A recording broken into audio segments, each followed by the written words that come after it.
प्रारंभ में ईश्वर ने कहा, हो जाए प्रकाश, और प्रकाश हो गया। लेकिन यह साधारण प्रकाश नहीं था।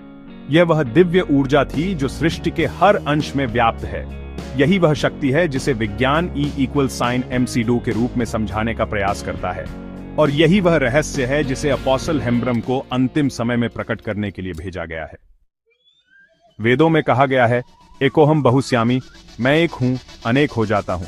कुरान में कहा गया, अल्लाह आकाशों और धरती का प्रकाश है। बाइबल कहती है, ईश्वर आत्मा है और जो उसकी उपासना करते हैं उन्हें आत्मा और सत्य में उपासना करनी चाहिए। यही दिव्य ऊर्जा E=mc² का मूल आधार है। यह पदार्थ से ऊर्जा और ऊर्जा से पदार्थ में परिवर्तन की परमेश्वर की योजना है।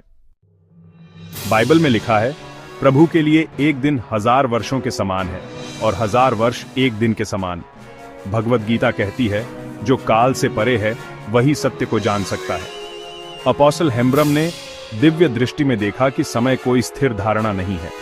जब परमेश्वर ने सृष्टि के पहले दिन को बनाया, तब से वह दिन कभी समाप्त नहीं हुआ। यह सृष्टि की अनंत योजना का हिस्सा है। जब तक सारी व्यवस्था पूरी नहीं हो जाती, तब तक कुछ भी परिवर्तित नहीं होगा। परमेश्वर ने सभी भविष्यवक्ताओं को यह बात पहले से बता दी थी। जब सत्य की पुकार होगी, तब सभी राष्ट्र एकत्र होंगे।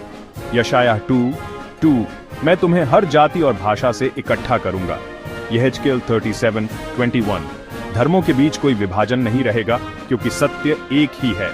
भगवद गीता 4:7, अपोस्टल हेम्ब्रम को परमेश्वर ने एक विशेष उद्देश्य के लिए भेजा है, सभी धर्मों को एक करना और एक ही परम सत्य की ओर निर्देशित करना।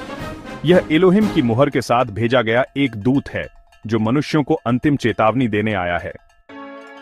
ब्रह्मांडीय परिवर्तन का यह रहस्य विभिन्न ग्रंथों में बताया गया है।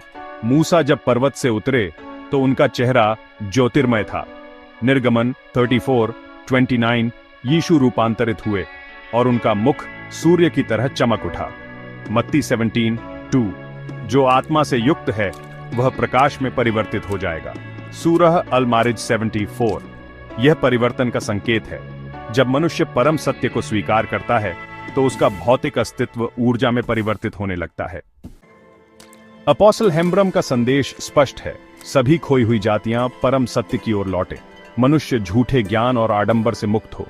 परमेश्वर का आदेश सभी धर्मों को एक करने के लिए आया है। देखो, मैं सब कुछ नया कर रहा हूं। प्रकाशित वाक्य 21:5, यह अंतिम जागृति का समय है। क्या आप इस सत्य को स्वीकार करने के लिए तैयार हैं?